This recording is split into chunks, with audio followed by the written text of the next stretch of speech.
चलिए दोस्तों, लेके आ गया हूं आपके लिए और एक जबरदस्त video and this is going to be a informational video. Phone के जो सबसे बड़े पिलर्स होते हैं उसमें से एक पिलर के बारे में मैं बताने वाला हूं। Yes, I am going to talk about RAM. दोस्तों, रैम, रैंडम एक्सेस मेमोरी, ये होता क्या है, क्यों इंपॉर्टेंट है, why is it so important, और आपके फोन में कितनी रैम एक्चुअल में होनी चाहिए। 16 जीबी की जरूरत है। 2021 के बहुत सारे फोन 16 जीबी के रैम के साथ आने वाले, even 12 GB RAM, do we need it, हमें जरूरत है क्या उसकी, सब कुछ बताने वाला हूं। ये वीडियो देखने के बाद दोस्तों आपको पता चल जाएगा आपके फोन में कितनी रैम होनी चाहिए और एक्चुअल में रैम करता क्या है। जी हाँ, वीडियो एंड तक देखिए। लेकिन सब कुछ बताने से पहले दोस्तों, अगर पहली बार हमारे चैनल पे आए हो, सब्सक्राइब करना मत भूलिए, बेल आइकन बजाइए, ऑल कीजिए, ताकि हमारे वीडियो के सब नोटिफिकेशन आपको मिल जाए जैसे ही हम एक नया वीडियो अपलोड करते हैं। सबसे पहले जानना इंपॉर्टेंट है कि रैम क्या है। Random access memory. हम मेमोरी, रैम, रोम, स्टोरेज और मेमोरी में डिफरेंस क्या है? नियरली सेम ही काम करते हैं। हाँ दोस्तों, सेम काम करते हैं, लेकिन जो स्टोरेज होता है, मतलब हार्ड डिस्क या फिर एसएसडी या फिर जो स्टोरेज होता है आपके फोन में भी, it is a permanent storage. जी हाँ, जैसे आपका कबर्ड होता है, आप दरवाजा खोलते हो, अंदर सब स्टोर करके रखते हो। फॉर एग्जांपल हम लोग दोस्तों, हमारे जो बॉक्सेस वगैरह होते हैं, कैमरास वगैरह होते हैं, स्टोरेज करके कबर्ड में रख देते हैं। लेकिन जब हम वीडियो करते हैं तो ये जो टेबल होता है उसके ऊपर बहुत सारी चीजें होती हैं, क्योंकि I can access it immediately. क्योंकि हमें इधर लगता है हमेशा मुझे स्टोरेज में जाके लेके आना नहीं है, टाइम लगता है उसमें। एग्जैक्टली वही काम करता है रैम। जी हाँ, बेसिकली दोस्तों रैम जो है सबसे फास्टेस्ट कंपोनेंट होता है रीड एंड राइट स्पीड के मामले में। यस, आपका जो स्टोरेज वगैरह होता है उससे इट इज मच हायर। इसका मतलब जब आप कोई चीज कर रहे हो, मतलब रियल लाइफ में जब आप एप्स पे काम कर रहे हो तो कंटिन्यूअसली आप रीड कर रहे हो कुछ डेटा और राइट कर रहे हो, तो पहले वो मेमोरी में जाता है। ये बहुत इंपॉर्टेंट बात है। इसीलिए जब एप्स की इंफॉर्मेशन में आप जाओगे तो कितना मेमोरी उसने लिया हुआ है ये दिखता है। Yes, it is stored in memory. कुछ पार्ट जो होता है आपके ऐप का, उसका डेटा जो है मेमोरी में स्टोर होता है। इसका मतलब जल्दी से जो ऐप है वो एक्सेस कर सके। फॉर एग्जांपल गेम्स वगैरह जो होते हैं, दूसरे भी चीजें होते हैं, ऐप्स होते हैं, वो सब मेमोरी में स्टोर करते हैं सो दैट आपके ऐप्स फास्ट चल सके। अब आपके फोन में कितनी रैम चाहिए दोस्तों?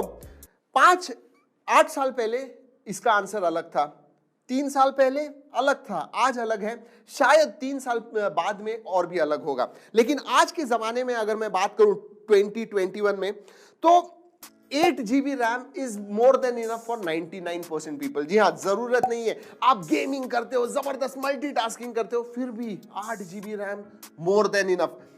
12 GB जो है दोस्तों, इट इज ओवरकिल। 16 GB तो अभी तो जरूरत नहीं है। शायद ऐसे हो जाए कि 3 साल के बाद हमें 12 GB एंड 16 GB भी लगे, तो फ्यूचर प्रूफिंग के हिसाब से अगर आप 12 GB लेते हो कि 3-4 साल में इस्तेमाल करने वाला हूं, इट इज गुड इनफ। क्यों? क्योंकि अगर 5 साल पहले देखते थे तो ये आंसर मेरा होता था कि यार 4 GB 6 GB ज्यादा से ज्यादा इज इनफ। क्यों? क्योंकि उस टाइम जो एप्स हुआ करते थे वो लाइट थे। जैसे जैसे आपका स्टोरेज और रैम बढ़ रहा है, वैसे वैसे एप्स वगैरह जो है वो हेवी होते जा रहे हैं and same is going to happen further. 10 साल के बाद शायद 20-24 GB रैम भी आपके फोन में हो जाए। So you have to understand कि ऐसे नहीं है कि 4 साल पहले 4 GB इनफ थी, इसका मतलब आज भी इनफ है। बट इन करंट सिचुएशन, जैसे मैंने बताया, 8 GB RAM is more than enough. और हाँ, अगर आप गेमिंग वगैरह भी नहीं कर रहे हो, ज्यादा मल्टीटास्किंग नहीं कर रहे हो, नॉर्मल कॉल्स वगैरह करते हो, यूट्यूब देखते हो, नॉर्मल चीजें, नॉर्मल एप्स वगैरह इस्तेमाल करते हो, then I will say 4 to 6 GB RAM is enough. In fact 6 GB भी ज्यादा हो गया, 4 GB इज इनफ। याद रखिए दोस्तों, अभी आपने अगर 12 GB और 16 GB का जो रैम वाला फोन ले लिया तो ऐसे होगा कि आप, ये बड़ा टेबल है फॉर एग्जाम्पल 16 GB का, उसमें से आप इतना ही इस्तेमाल कर रहे हो, बाकी का खाली पड़ा है, क्या जरूरत है। और दोस्तों रैम के साथ में रोम के बारे में सिमिलर है।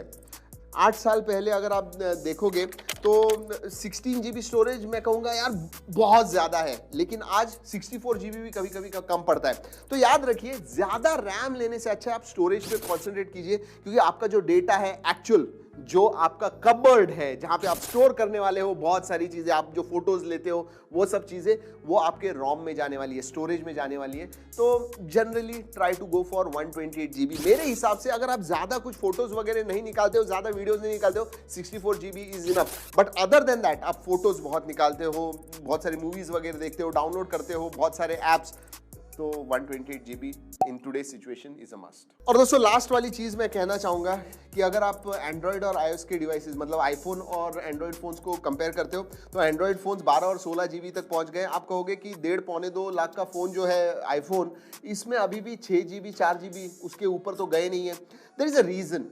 एंड्रॉइड एप्स अगर आप देखोगे तो कम से कम 1000 अलग अलग OEMs है, मतलब अलग अलग एप्स होते हैं, अलग अलग मैन्युफैक्चरर्स है, स्मार्टफोन कंपनीज है, ब्रांड्स है, उनके खुद के बहुत सारे सेटिंग्स है, उनका खुद का बहुत सारा डेटा है। तो याद रखिए एंड्रॉइड इकोसिस्टम में फ्रैगमेंटेशन बहुत ज्यादा होने की वजह से अलग अलग एप्स, अलग अलग मैन्युफैक्चरर्स अलग अलग तरह से सेटिंग करते हैं, जिसकी वजह से ज्यादा रैम लगती है। वेयरएज अगर आप iOS के पास देखोगे it is a closed ecosystem. जी हाँ, एप्पल का खुद का फोन है, खुद का हार्डवेयर है, खुद का सॉफ्टवेयर है, iOS है, उनके खुद के एप्स, बहुत सारे एप्स। इसलिए iOS स्टोर के ऊपर जो एंड्रॉइड के एप्स होते हैं बहुत सारे नहीं लेते हैं iOS के ऊपर, क्योंकि टाइटली इंटीग्रेटेड होते हैं, उनका पूरा कंट्रोल है उसके ऊपर। So they are much better optimised, जिसकी वजह से उनको ज्यादा रैम नहीं लगती है। उनका जो हार्डवेयर सॉफ्टवेयर का इंटीग्रेशन है वो भी बहुत ज्यादा टाइट है, वो भी बहुत ज्यादा ऑप्टिमाइज्ड है, because there is only one controller, Apple. और जैसे मैंने इस वीडियो के स्टार्ट में बताया था 3 biggest pillars of a smartphone, एक तो SoC आपका जो प्रोसेसर वगैरह है, सिस्टम ऑन चिप है वो, उसके बाद में रैम एंड देन रोम। ये 3 इंपॉर्टेंट चीजें हैं। जब भी आप स्मार्टफोन बाय करोगे इन 3 चीजों के पास देखना सबसे ज्यादा जरूरी है। And I tell you what, मुझे कभी कभी सीरियसली ऐसे मैं जब बात करता हूं जो ज्यादा टेकी नहीं होते हैं, वो मुझे सैमसंग का फोन दीजिए 10,000 का या 15,000 का, देखते ही नहीं है बाकी कुछ। लेकिन सबसे ज्यादा important RAM, ROM and processor, ये 3 चीजों के पास देखिए, थोड़ा रिसर्च कीजिए या फिर हमारे वीडियोस देखिए, उसके बाद में आप स्मार्टफोन परचेस कीजिए। आई होप दोस्तों आपको ये वीडियो पसंद आया। Share it with your friends. Yes, बहुत इंपॉर्टेंट है, जैसे मैंने बताया। अच्छा लगा तो लाइक करना मत भूलिए। दोस्तों इस वीडियो में इतना ही। अगले वीडियो तक keep trekking and stay safe.